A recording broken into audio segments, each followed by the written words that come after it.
Kata Nabi nih, kita ingat dulu kata kita, ya Allah saya lagi demen-demennya tuh skuter, ada yang nyolong. Kata kita, ya Allah sedih. Kita pun akhirnya ngucap, inna lillah wa inna ilaihi raji'un. Skuternya hilang 10 tahun yang lalu. Inna lillahinya sekarang nih, inna ilahi lagi. Kata Nabi, siapa baca inna ilahi ketika sudah terjadi musibah, Allah kasih lagi ganjaran pahala kayak dulu lagi. Setiap Anda kena musibah, ingat lagi tuh ujian tuh, aduh pusing banget, inna ilahi. Ntar lagi ingat lagi, inna ilahi. Ganjarannya numpuk banyak karena mengulang-ulang inna lillahi. Inna lillahi wa inna ilaihi raji'un. Anas bin Malik adalah lahir 10 tahun sebelum Nabi hijrah ke Madinah. Dia punya bapak namanya Malik, dia punya ibu namanya Ummu Sulaim. Sehingga ketika Nabi besar Muhammad sallallahu alaihi wasallam hijrah ke Madinah, Anas umurnya 10 tahun dan bapaknya lebih dulu meninggal sebelum Nabi hijrah ke Madinah. Mananya Anas anak yatim. Anas, kalau Anies calon presiden, Anas, jangan salah baris. Anas bin Malik. Assalamualaikum warahmatullahi wabarakatuh. Bismillahirrahmanirrahim. Alhamdulillahi rabbil alamin. Wassalatu wassalamu ala sayyidina Muhammadin wa ala alihi wa sahbihi ajma'in. Allahumma inna nastahdika li arsyadi amrina wa zidna ilman yanfa'una. Qala al-imam al-muallif rahimahullahu ta'ala wa nafa'ana bihi wa bi barakati ulumihi wa ghafara lahu wa li masyaikhihi wa li masyaikhina amin. Wa rawa Salih ibn Muhammad, betul ya? Wa rawa Salih ibn Muhammad bi isnadihi an Anas bin Malik. Telah meriwayatkan Imam Salih bin Muhammad bi isnadihi dengan sanadnya Imam Salih an Anas bin Malik daripada Sayyidina Anas bin Malik radhiyallahu ta'ala anin Nabi, daripada baginda Nabi sallallahu alaihi wasallam, annahu qala, bahwasanya Nabi yaitu bersabda, ad-darbu 'alal fakhidhi indal musibati yuhbitul ajra. Adapun memukul-mukul atas paha ketika terjadinya musibah, yaitu menghapuskan oleh mukul-mukul itu akan ganjaran pahala. Was-sabru indas sadamatil ula. Adapun sabar itu yaitu ketika kejadian yang pertama. Wa idhamul ajri ala qadri idhamil musibah. Adapun besarnya ganjaran pahala itu mengikuti atas kadar besaran musibah. Wa man istarja'a ba'dal musibati jaddadallahu lahu ajraha kayauma usiba biha. Barang siapa membaca istirja' inna lillahi wa inna ilaihi raji'un. Sesudah terkena musibah maka memperbaharui oleh Allah baginya akan ganjaran pahala musibah seperti hari terkena musibah ia dengan musibah tersebut. Qala al-faqih, berkata faqih Abu Laith As-Samarqandi, yang bagi lil aqili an yatafakkara fi thawabil musibah, seyogianya bagi orang yang berakal oleh bahwa merenungi, bertafakur tentang ganjaran pahala musibah. Fatashula alaihil musibatu, maka sebab beringan atasnya oleh musibah. Fa inna thawabal musibati idza istaqbalahu yaumal qiyamati yawaddu an yakuna jami'u aqaribihi wa jami'u auladihi matu qablah.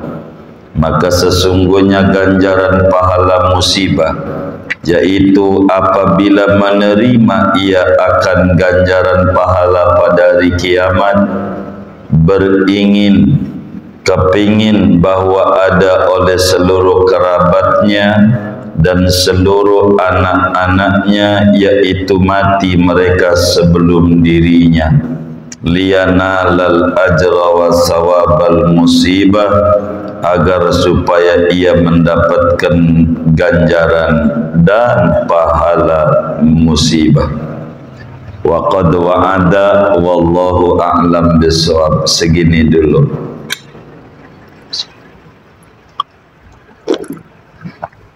Saudara sekalian yang mulia,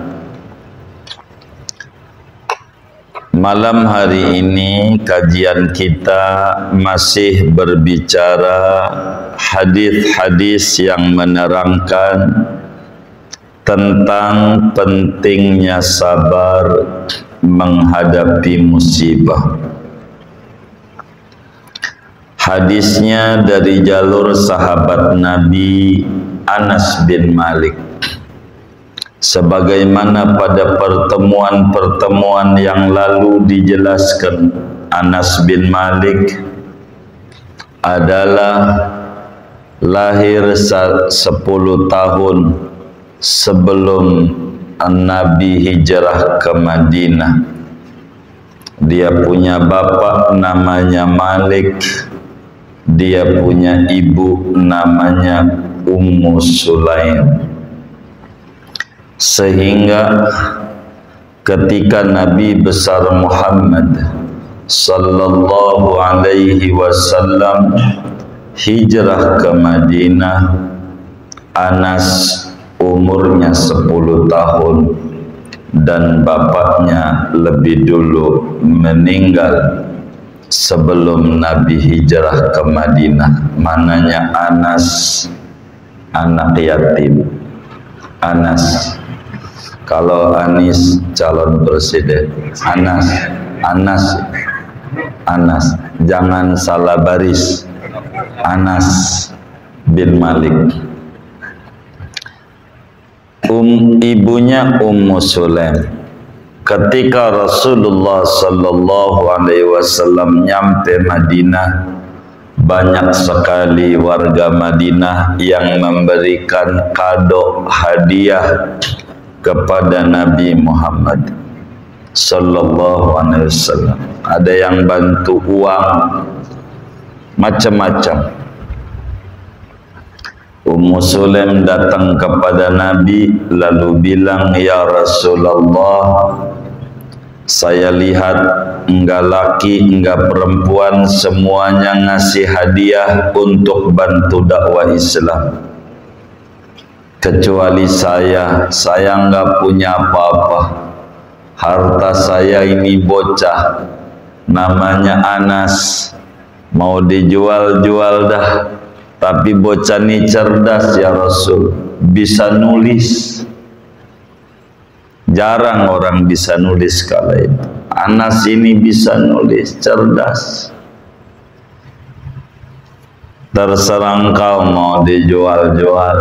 Kata Nabi, tidak wahai Ummu Sulaim, Anas tidak saya jual, akan tetapi untuk bantu-bantuin saya aja, ikut saya kemana-mana, di rumah, di mana. Maka Anas bin Malik sehari-harinya ikut Nabi Muhammad sallallahu alaihi wasallam. Dari jalur Anas inilah salah satunya bercerita bagaimana fisiknya Nabi Muhammad, bagaimana hidungnya, segalanya.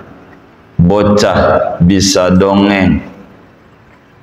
Anas bin Malik.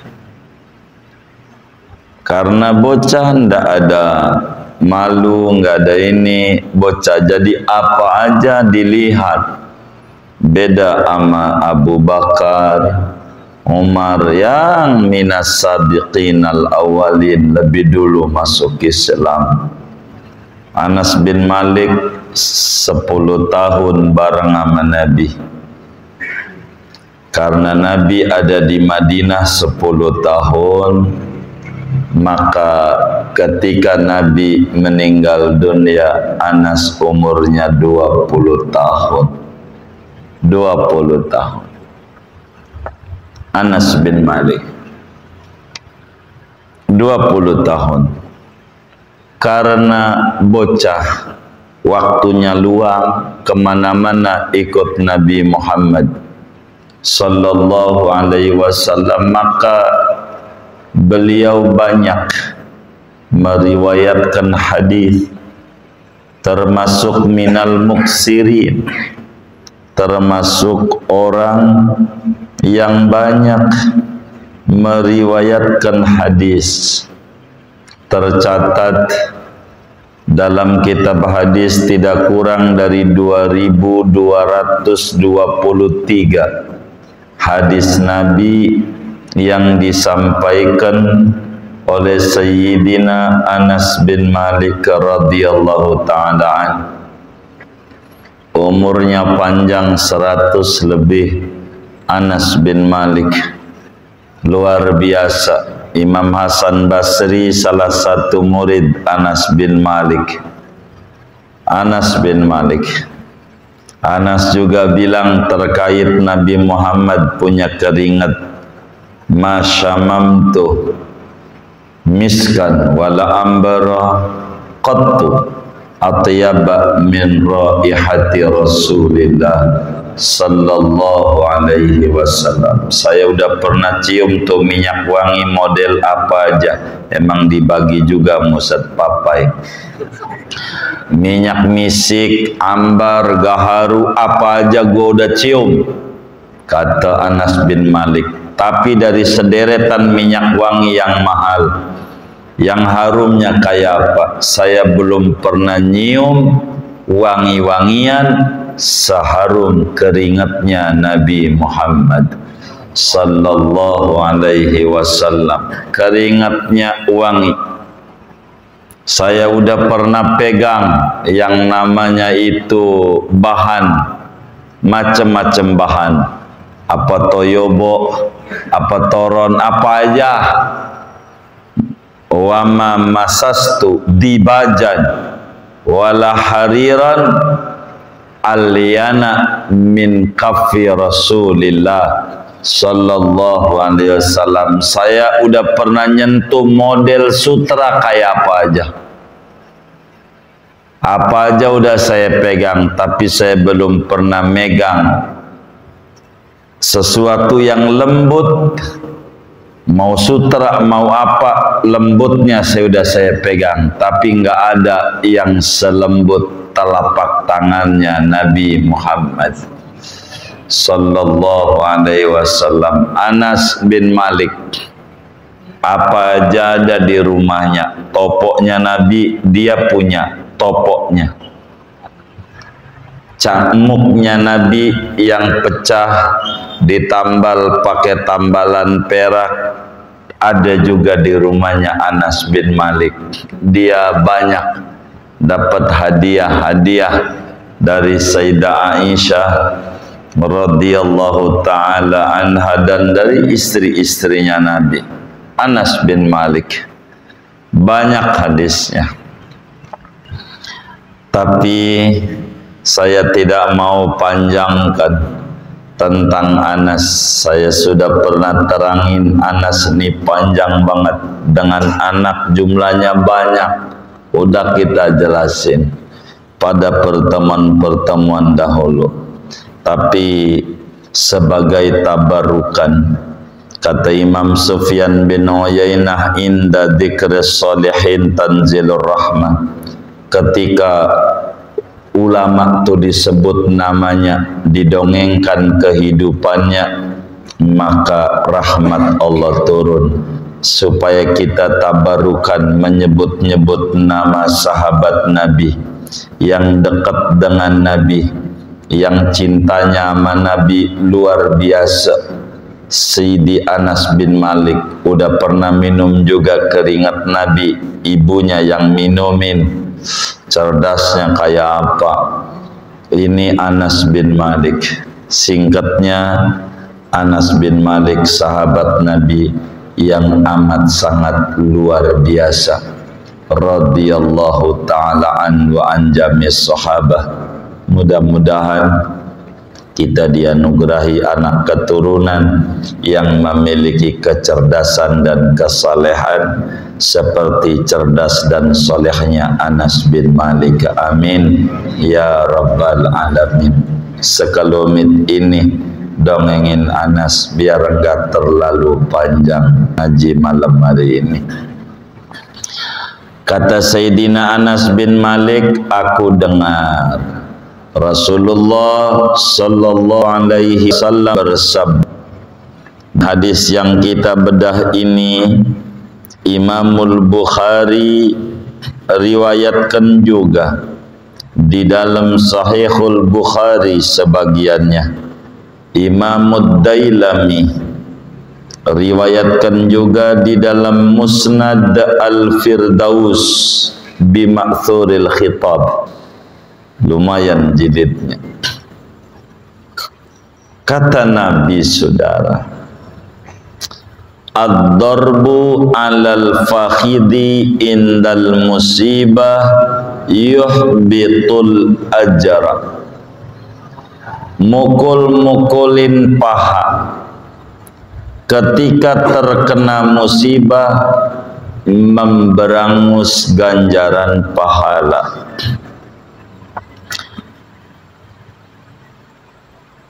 Orang kalau terkena musibah kudu sabar.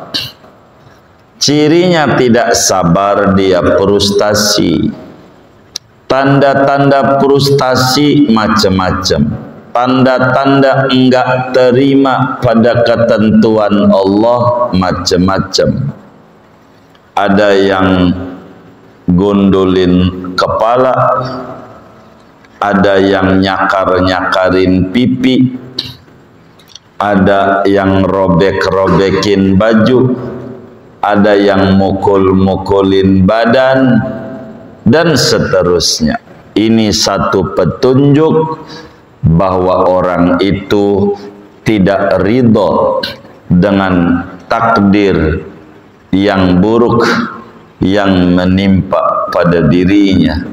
Dia tidak ridha dengan ketentuan dan tidak sabar dengan musibah yang menimpa.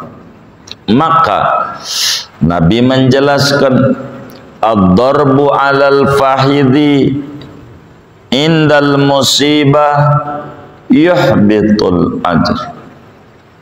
Orang yang mukul-mukulin paha dan semacamnya, mukulin badan, gondolin rambut, jambak-jambak rambut, telanjangkah dia, robek-robek baju, ini semuanya menunjukkan ketidakadasabaran dalam menghadapi musibah dan akibatnya fatal ganjaran yang Allah persiapkan bagi mereka yang sabar, seperti hadis-hadis yang udah lewat.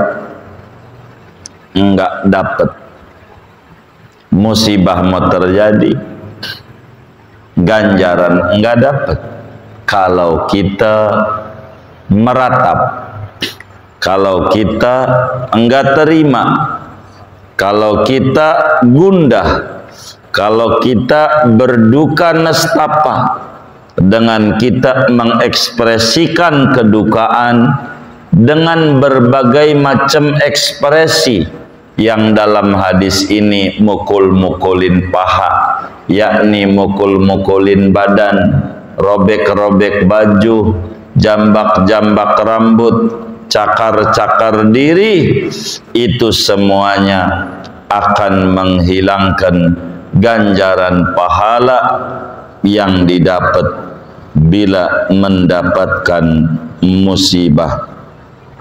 Sehingga musibah ada dua. Saudara sendalnya hilang, musibah. Saudara difitnah orang, musibah. Saudara apa aja yang gak enak, musibah. Semua itu musibah kecil. Ada orang fitnah kita, musibah kecil.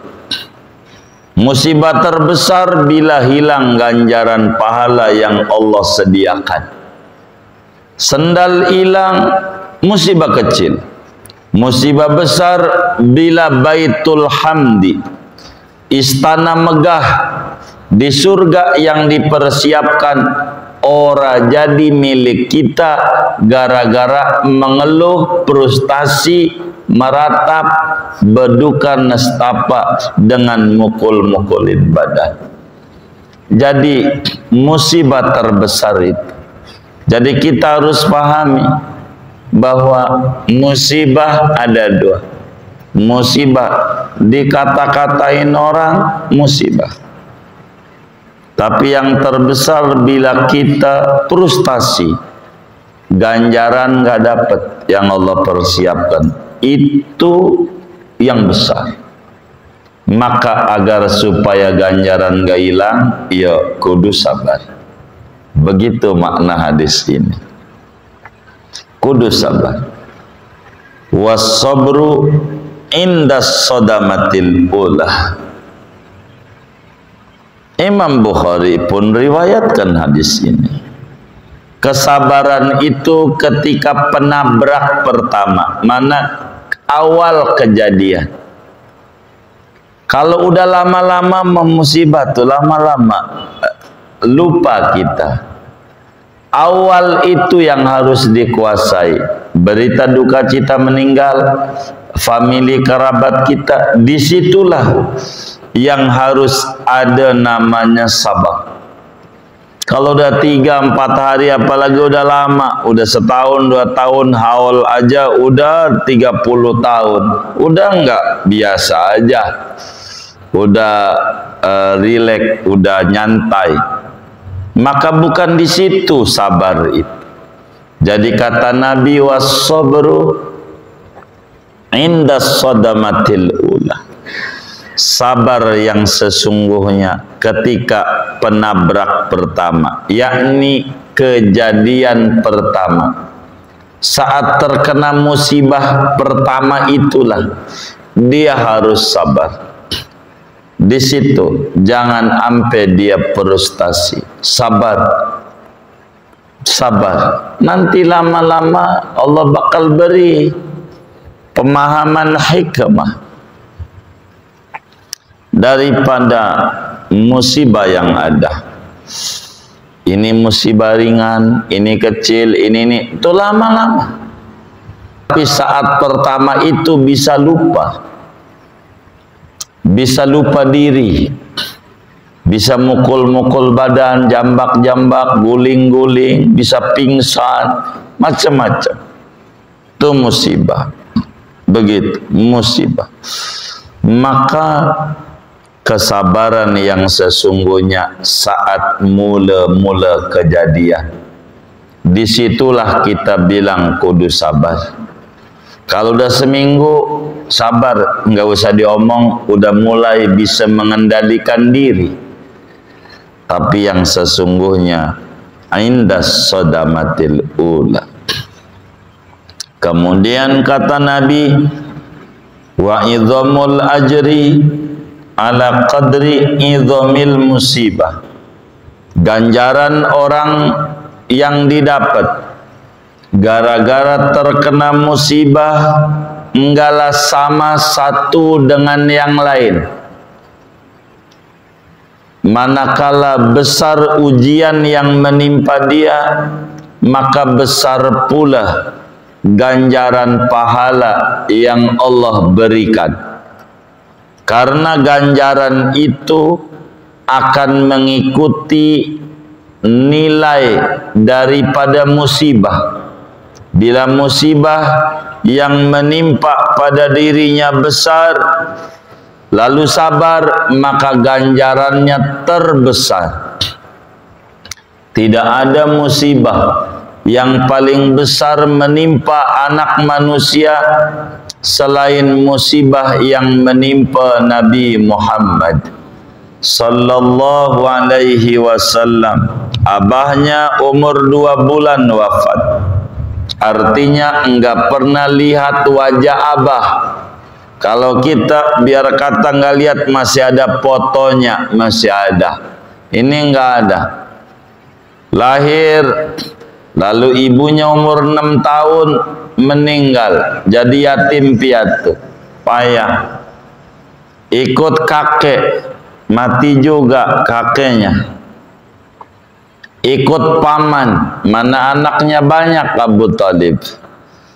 Ikut paman Abu Talib, ampelah dagang, ampelah kemudian pelan-pelan ngumpulin duit kuat untuk menikah. Nikahlah saat umur 25 dengan Sayyidah Khadijah Al-Kubra bintu Khailid. Menikah, punya anak 6. Mati bininya, kudu ngurusin anak mati lagi. Qasim meninggal, Sidi Abdullah meninggal, semuanya meninggal anaknya. 6 dari Khadijah radhiyallahu ta'ala anha. 6 sebab Ibrahim, Sidi Ibrahim dari Siti Maria. 7 jumlahnya anak Nabi, tapi dari 2 biang. Kalau yang satunya dari Siti Maria. Jadi duda Nabi, mana kudu kerja, kudu ngurusin anak, kudu dakwah. Duda beranak 6, kudu ngurusin, kudu ngajar, kudu ini. Luar biasa. Habis begitu meninggal lagi bininya. Habis begitu anaknya pada wafat, tinggal Siti Fatimah. Habis itu diusir dari kampungnya. Enggak ada yang menarik daripada kehidupan Nabi ini. Payah, semuanya payah, tapi dihadapi dengan sabar. Tetangga-tetangganya Abu Jahal kelakuannya kayak begitu. Sabar, sabar, sabar. Nabi, maka tidak ada musibah separah yang menimpa Nabi Muhammad.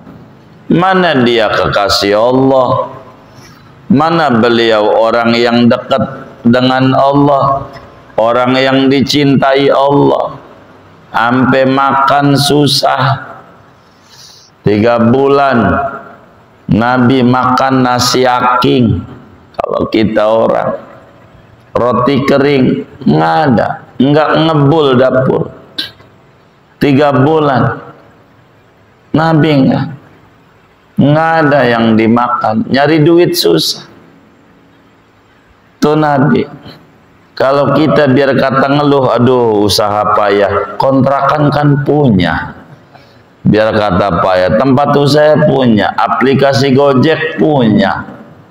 Begitu, enggak pantas kita mengeluh. Maka ganjaran Nabi kenapa besar?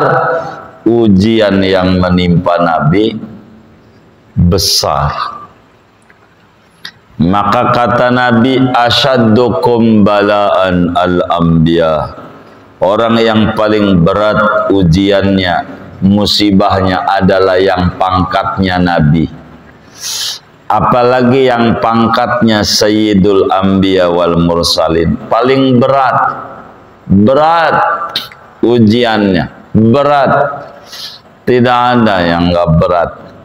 Ujian yang menimpa pada Nabi Muhammad sallallahu alaihi wasallam. Berapa kali mau dibunuh, meski Allah kasih lolos, tapi begitulah ujian Nabi. Kalau kita enggak seberapa ujiannya, emang juga kadar musibahnya juga ringan gitu. Biar kata dibombardir corona kita, lumayan beberapa tahun, tapi kan masih makan. Bukan masih doang, 3 kali lagi. Belum termasuk bakso, mie ayam, gitu, laksa, belum. Gorengan, belum gitu. Belum sate taichan. Ya Allah, belum. Kita mah susah-susahnya masih hidup, masih enak. Nabi enggak, payah. Kita sering dengar perutnya diganjal batu. Biar gampang, kita ada orang puasa tiduran di masjid, perutnya ditempelin di ubin. Biar apa? Biar adem, panas perutnya, karena enggak ada isi. Kalau perut enggak ada isi, ucus gesek karena ucus, panas. Nabi itu diganjal batu biar adem. Lapar 3 hari enggak makan. Nabi itu kekasih Allah. Kalau kita kan enggak, ponakan Nabi bukan, Nabi juga bukan, ya ibadah juga enggak kayak Nabi amat sampai kakinya bengkak, kan enggak.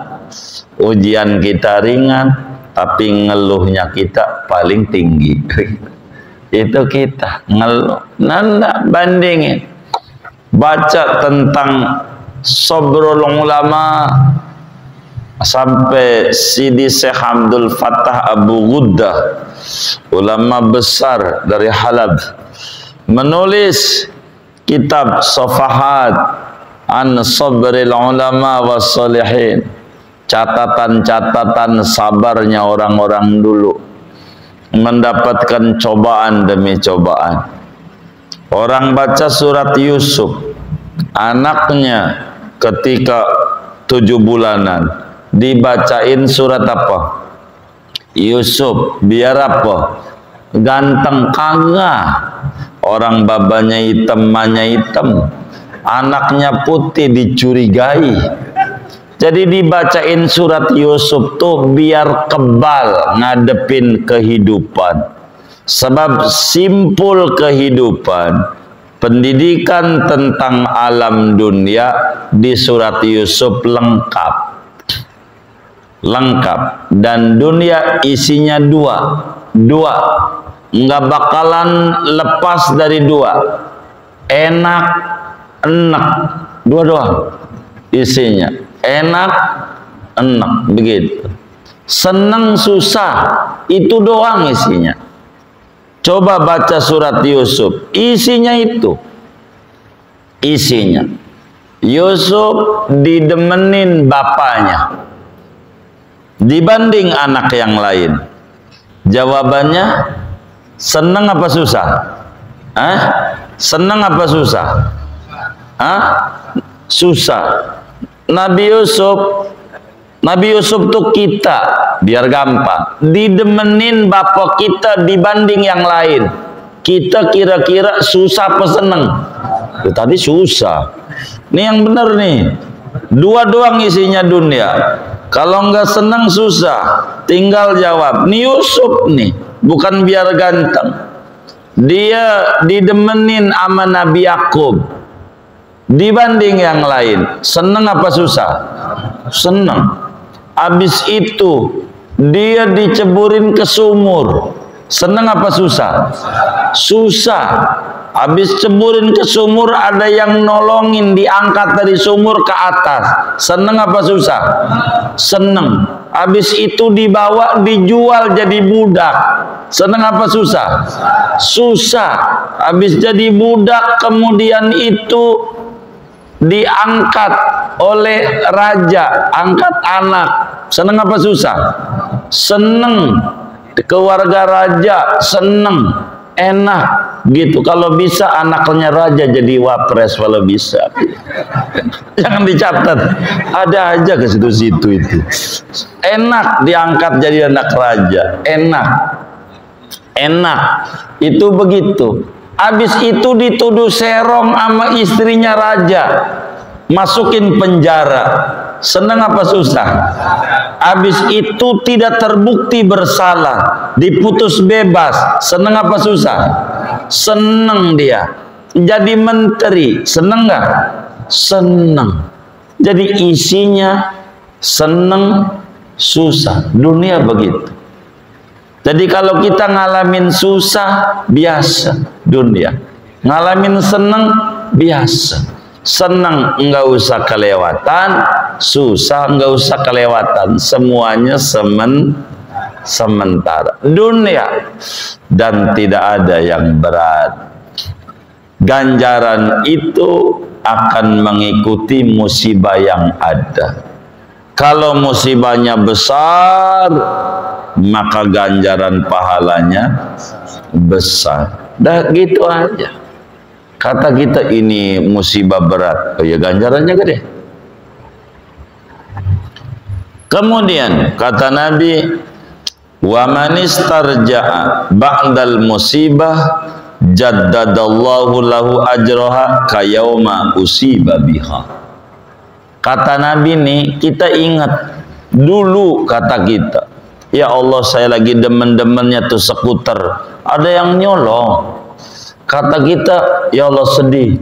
Kita pun akhirnya ngucap, inna lillah wa inna ilaihi raji'un. Skuternya hilang 10 tahun yang lalu. Inna lillahinya sekarang nih, inna ilahi lagi. Kata Nabi, siapa baca inna ilahi ketika sudah terjadi musibah, Allah kasih lagi ganjaran pahala kayak dulu lagi. Setiap Anda kena musibah, ingat lagi tuh ujian tuh, aduh pusing banget, inna ilahi. Ntar lagi ingat lagi, inna ilahi. Ganjarannya numpuk banyak karena mengulang-ulang inna lillahi. Inna lillahi wa inna ilaihi raji'un. Orang yang mendapat musibah lalu mengucap inna lillahi, kasih ganjaran. Setelah sekian tahun dia dapat musibah yang dulu tuh ingat, dia baca lagi inna ilahi, kayak dulu lagi ganjarannya. Maka musibah satu ganjaran, berkali-kali ganjaran. Gara-gara inna lillahi berkali-kali.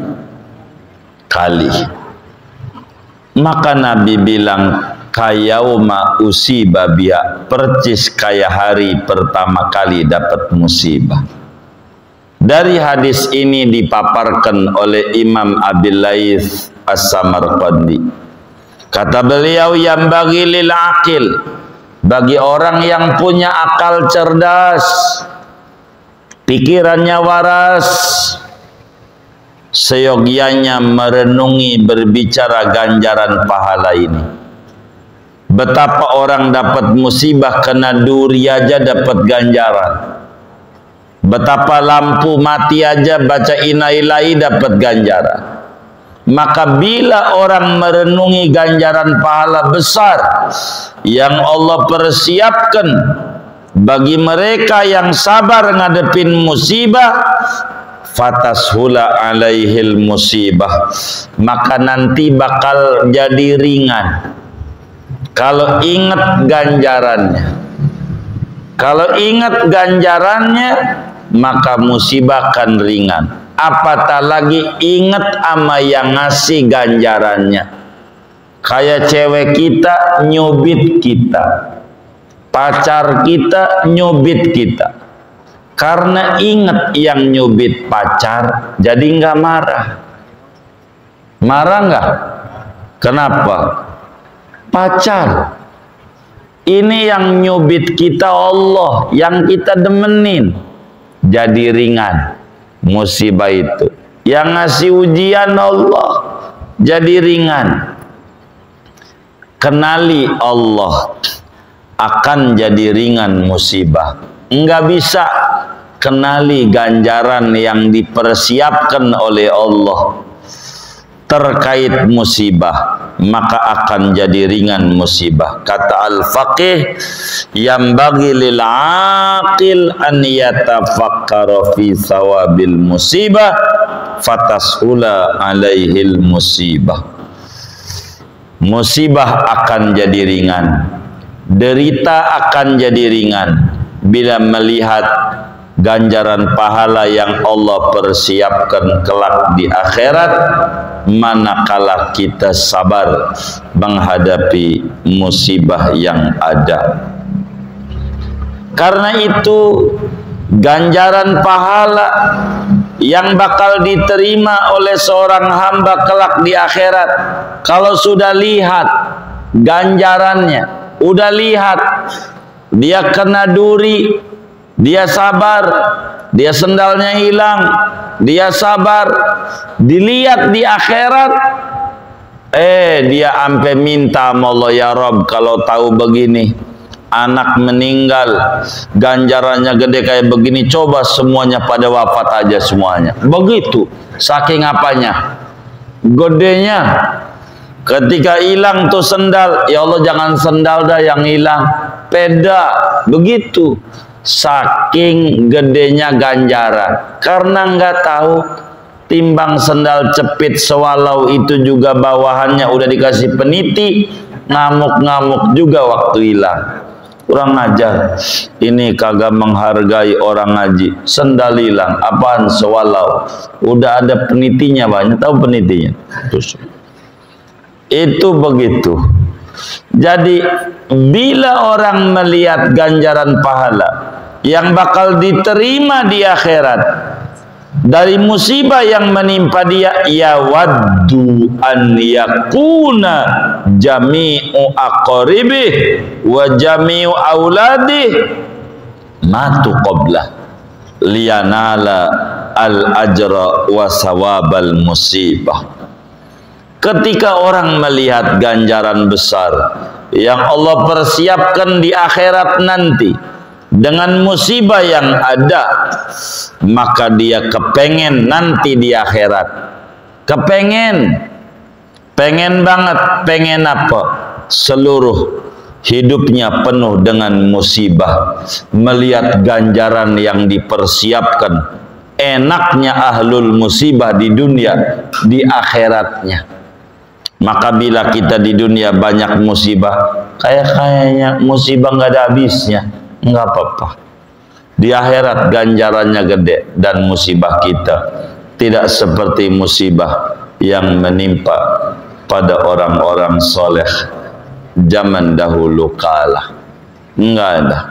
Musibah kita ringan kalau kita terus baca.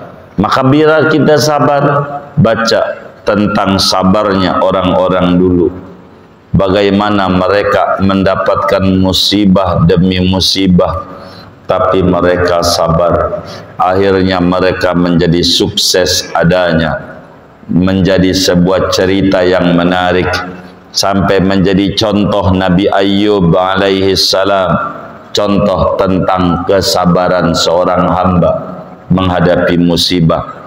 Diceritakan dalam Al-Quran, diceritakan dalam hadis, dikenang banyak orang gara-gara sabar menghadapi musibah. Biasa orang hidup diuji dan tidak sama. Ada yang diuji dengan bininya, ya sabar. Begitu. Bini gua kayak kaleng rombeng, berisik banget, lebih nyaringan bini gua sama kaleng rombeng. Pas mati mau ditangisi, ya sabar aja, nggak apa-apa. Begitulah apa saja. dalam kehidupannya. Kita harus sabar di dunia, dan nggak ada orang yang nggak diuji. Emang dunia negeri ujian, maka tiada kunci dalam hidup selain kita harus bersabar. Capek-capek dikit di dunia biasa, nanti istirahat di kubur, nanti lihat ganjaran musibah, akan menjadi tenang, ringan daripada musibah-musibah yang ada. Begitulah kata Imam Abu Laith As-Samarqandi, akan menjadi ringan musibah bila kita membaca hadis-hadis Nabi, ganjaran yang dipersiapkan tentang kesabaran seorang hamba bila menghadapi musibah. Apa yang Allah persiapkan buat mereka? Innama yuwaffas sabiruna ajrahum bighairi hisab. Sesungguhnya akan diberikan orang-orang sabar ganjarannya tanpa ada nilai hitungannya. Kalau kita baca ayat-ayat fadilah-fadilah daripada kesabaran pada musibah, maka musibah yang menimpa pada kita akan jadi ringan adanya. Maka seyogianya seorang hamba harus banyak membaca-baca ayat, membaca hadis yang menerangkan ganjaran-ganjaran pahala yang dipersiapkan oleh Allah dalam menghadapi musibah. Di antaranya ayat Al-Quran surat Al-Baqarah ayat 155 sampai 157 menggambarkan tentang bahwa mau tidak mau bagi orang hidup di dunia akan mendapatkan cobaan dari Allah Subhanahu wa taala, besar dan kecil tergantung kedekatan dia dengan Allah Subhanahu wa taala. Mudah-mudahan Allah beri kita semua akhlak yang mulia, bersyukur atas nikmatnya, bersabar dalam menghadapi musibah yang menimpa kepada kita. Amin ya rabbal alamin. Segini aja ngaji kita malam hari ini, dan tidak ada tanya jawab. Maafin. Begitu.